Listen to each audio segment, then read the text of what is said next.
Today we're talking about the 5 reasons why INFJs don't fit in but stand out. We as INFJs have to come to terms with the fact that we're probably not going to be able to blend into society. We can do this from time to time. We can also pretend like, we go with the flow. But deep down, we know we are different. And it's about time that we stop trying to fit in. It's okay if we want to relax for a while, but the more we actually choose ourselves, the more we're going to stand out. And it's time we embrace that. And today we're going to talk about the 5 reasons why INFJs just can't really fit in if they really choose themselves, but it's actually time to stand out, to shine, and to enjoy the entire process. Before we get started, I want to remind you the next INFJ Epic Life Bootcamp round launches November 4th. So make sure that you first download the free poster on the 5 pillars to an INFJ Epic Life, that you sign up for the waiting list so you get access to the early bird prize, and that you set a reminder for the free INFJ Epic Life Masterclass here on YouTube November 4th. Everything you need to know you can find in the links in the description. Reason number 1, INFJs just think differently. So this might be, obvious to everybody, but the truth is it's not. INFJs still wonder what is wrong with them. They sometimes ask themselves, like, did I do something wrong? Why are people not getting this? Why is it so hard for me to explain it to people? Because at the end of the day, INFJs very often question themselves. They think they are doing something wrong. They're just not explaining it well enough. And the reason for this is that no matter how much you can empathize with other people, no matter how well you can put yourself in somebody else's shoes as an INFJ, at the end of the day, we still see the life through our own lens. We see life the way we are, not just us INFJs, everybody. And so in most cases, we on some level, even if it's on a subconscious level, assume that people will get what we're thinking, that there is a thought process that makes just such sense within us that of course it would make sense to somebody else. But we have learned over and over again that people just don't. They not only don't get it, they start judging you, they start having an extreme reaction towards you, they ghost you. So there's always something that just baffles us and we think, what is going on? And, we don't really want to get to a place where we feel we're superior in any kind of way. So what do? We assume we're doing something wrong. I just haven't explained it well enough to them. I just haven't really empathized enough with them. I haven't really looked at their insecurities and tried to foster to that. Yeah, that's just never going to lead us anywhere. It just doesn't work. We've tried everything, and I can tell you, not only from personal experience, but having worked with, hundreds and thousands of INFJs throughout the last 10 years, it really comes down to this one thing. We think differently than most other people. And that's okay. Once you really get it, you're not going to try anymore. And it doesn't mean that you cut yourself off from other people. It actually means that you just stop after you tried once. Because we as INFJs are really good at making people feel something. We're really good at making people understand something if they're able to do that. Like, you have to trust your own ability here, because guess what? You are an INFJ. You can read people. You have a real good sense about what people will understand, what people won't understand. So if you already are doing your best to put what you want to say in the best way possible that the other person could get, and they don't get it, you stop. They just think differently than you, and that's okay. And when you have that understanding, you also start seeing people in a different light. Because up until this point, it's always like, oh, they have so much internal dialogue and I'm just not explaining myself well enough.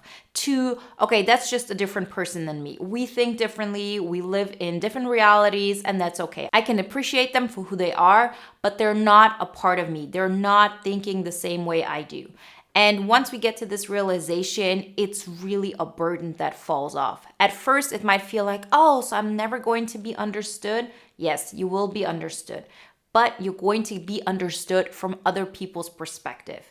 And even if you had people who completely understand you, like let's say other INFJs, they still wouldn't get you 100%, because every single one of us has a unique experience, a unique, setup in our mind. And so the way we see the world, the way we are, the way we understand ourselves, there's nobody else on the planet who will get you the way you get yourself. get this out of your system, that this is something we want to achieve, that somebody gets you to this place, and you actually start creating a life that allows you to be happy because you're not chasing something that just doesn't exist. Remember, you don't have to be understood in order to be loved, but it's on us to say, I'm going to live the life I see fit, and I'm going to say and speak and do the things that make sense to me. And people either get it or they don't. I'm not going to start translating myself to other people. It's just not going to work. So don't waste your time. Reason number 2 why INFJs don't fit in but stand out is because we question authority. We don't play by rules. We can do this from a perspective of, I want to get ahead, so I'm going to, partake in this game. I'm going to partake in these rules and in these standards. But we're never doing this from an internal point of, yes, this is the right thing to do if it doesn't align with what we see fit. And a lot of people don't think this way. The way they go through life is, I need to adapt myself to these rules because then I'm going to fit in. That's when I'm winning the game of life.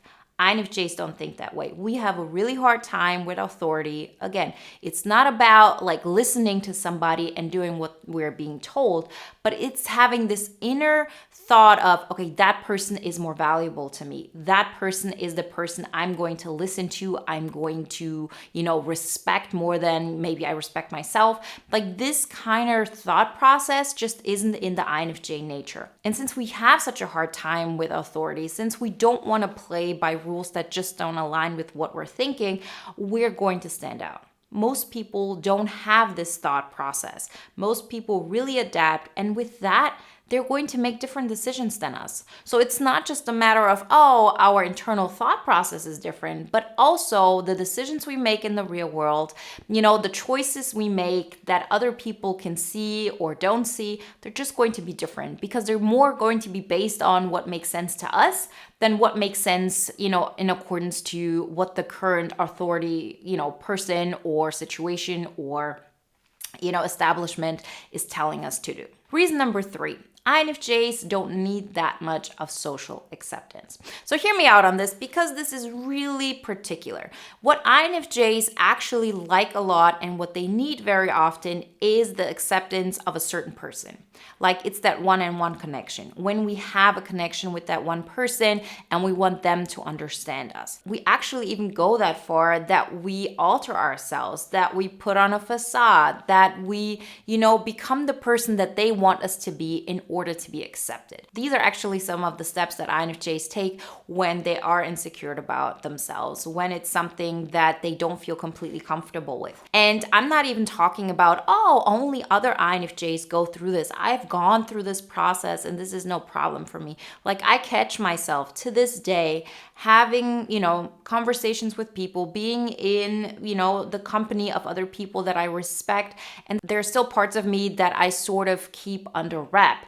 And I catch myself and I really work on it because I know that this is, for INFJs, one of the biggest challenges. But this is when it comes to this one-on-one situation. This is something we have to work on. It's something completely different when it comes to overall social acceptance because then it's about what society, expects of you as an individual. And when it comes to this, we really don't care that much. We're okay to be different. We're okay to make, decisions and live our life in a way that makes sense to us more than it makes sense to society. And the older you get, the more you get it because you've actually played the game. INFJs have done this. We're really good at seeing, okay, in order to win in this environment, I have to, work on those skills. I have to work in this kind of company. I have to, care about those things. We can master this as a skill, but it will never become something that intrinsically, motivates us because it just doesn't give us that much and we don't need it. People are either motivated through pain or through some anticipation of happiness, and we don't get neither out of this. So we're not afraid of the pain of, going against the grain. We've done this. That's why INFJs are considered weird and, that we're not really adaptive because we can. We don't feel that pain so much. The way our mind works, We are okay with doing things that not everybody is doing. And most people have difficulties with this. They rather do what society expects of them because it just is easier. They can work on it, but it doesn't come as natural as it comes to us as an INFJ. And so therefore, we're automatically are going to stand out more because we're willing to make those choices, and we're doing this, on such a subconscious level. We're doing this so automatically that it's not even something we question. And when you make decisions like this over and over again, your life naturally turns into a life that is different than the norm. And if you still ask yourself, okay, well, how does that look like for other people? How can I imagine it feels for them to have this internal urge to fit into society? Then just think back on those situations where you are one-on-one with another person and you're not able to just easily be yourself all the time. And you sort of always kind of adapt yourself a little bit, or you subconsciously just dim certain parts of yourself because you feel like other people are not going to be that accepting of it. Well, that's how it feels for us on one-on-one situation. That's how it feels for most people when it comes to society in general. Reason number 4, INFJs are willing to break glass ceilings. So because of the fact that we don't play by society's rules so much, we actually are going out of our way to do things that haven't been done before.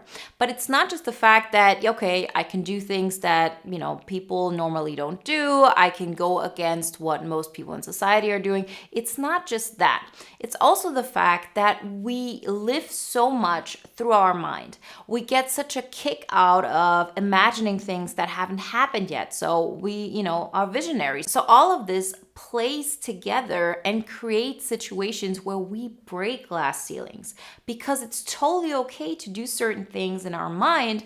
And for other people, it stops there. Yeah, it's a great idea, but at the end of the day, it's just not what other people are doing. People haven't done this before. I don't know people who are doing this. People are going to look at me differently and are going to think that I'm weird and that I stand out. Well, we actually do this because we know we can. This is one of those instances where it really comes down to the fact I can do it because I'm crazy enough to think I can.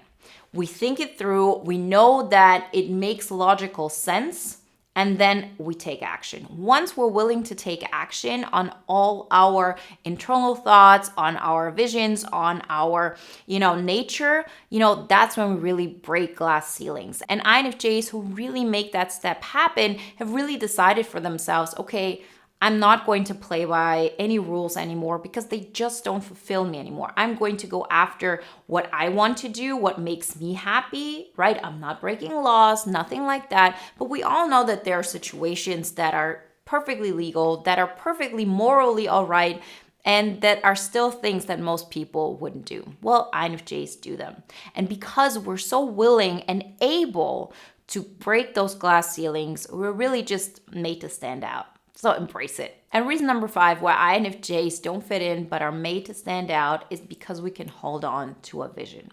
So because of our nature, because of the fact that we're such cerebral beings, because of the fact that introvert intuition is our go-to function, we have certain understandings of how things can work out. And if we don't have clear evidence in the real world that our vision will not come true, we will hold on to that vision. This isn't necessarily a good thing, right? We can hold on to a vision that we might end up with a person who isn't really good for us, who hasn't really shown us enough that they're worth being, somebody we want to pursue. There are situations that we feel like, okay, I just have to prove myself more and more. So it's not necessarily something that is all good, but it's not all bad either, because once you understand that you're somebody who can hold on to a vision despite what is going on in the real world. Like an INFJ needs a lot of evidence. Like you really have to take out any possibility that it's possible for the INFJ to give up on their vision. If there's still opportunities, if they see, but there's still 2 ways how I could reach that, what I want, the INFJ will hold on to it if it's something they want. And because of that, we actually can create amazing results. And those kind of things are not the things that are going to make us fit in. Those are the things that are going to make us stand out. There is no doubt about it. The question is, are we willing to take that risk? Because standing out like this isn't going to look like, oh, I'm going to be like this pop star that everybody is interested in. In most cases, the things that we're going to stand out with are going to be different than what everybody wants, than what everybody is looking at, because we're different. So if we're choosing ourselves, if we're holding on to our vision, it will probably be something that is more specific. It will probably be something that isn't interesting to everybody, but it doesn't have to be. Because once you understand that you as an INFJ are not meant to fit in, and standing out at the same time does not mean that you will be ridiculed. It doesn't mean that you will be scrutinized, because when you choose yourself and you keep doing things that are in your own nature, you automatically are going to stand out. You're just not going to care about it in this way. You're not going to see it in a way of, oh, I'm doing something that makes me vulnerable to other people. So many INFJs have this fear of being seen, because they're going to be judged. They're going to be ridiculed for who they are and what they're doing. But I can promise you this, if you start taking those steps in small ways, in ways that you can handle, in ways that don't overwhelm you, right? I always say we as INFJs, we have to get out of our comfort zone, but not to such an extent that it overwhelms us. And we keep taking those steps, you recognize more and more that the only person who's really judging you to begin with is you. Yeah, there are people who might be judging you here and there, but you don't really care about that. Like, there are probably people who judge me for the fact that I don't have blonde hair. Like, how can you not have blonde hair? Or, for living in a certain city or whatever it may be. But things that you don't have judgments about, when it comes to yourself, you don't really care about. Like, I don't care that I don't have blonde hair. So if there's somebody who thinks, oh, why doesn't she have blonde hair? I don't even think about it. I don't look in that direction. This doesn't get into my reality. But if people have certain judgments about me that mirror what I'm judging myself about, for example, thinking I'm, weird, or I'm selfish, or I'm, doing things that make me seem really cold and aloof, like things that you're really worried about, like you'll learn with every single step that it's about sitting in that feeling. And the more you do this, the more you embrace it, the less it bothers you. You actually heal it, you feel it, and then you're free of it. And so INFJs are just meant to stand out. Like, embrace it. Don't try to hide under a rock. It's not going to keep you safe anyway. And when you do this, you're actually going to attract less and less haters, believe it or not, because you're not doing things in order to get attention. You're doing things because they excite you. And everything else just follows from that. This is actually the overall message that we work on in bootcamp as well. And it's really tailored to INFJs, the way we think, and the thought process and the steps that we have to take as INFJs to make all of our visions a reality. So I'm inviting every single one of you who wants to join our amazing community to join this live round. The next round is launching November 4th. So make sure to do these 3 things: to download the free poster on the 5 pillars to an INFJ epic life. Like, that's the basis of it all. Sign up for the waiting list to get access to the early bird price, and make sure that you set a reminder to watch the free masterclass live here on YouTube November 4th. Everything you need to know you can find in the links in the description. And if you want to watch another video now that is in alignment with today's topic, then watch the video on the 5 things that happen once the INFJ stops trying to be social.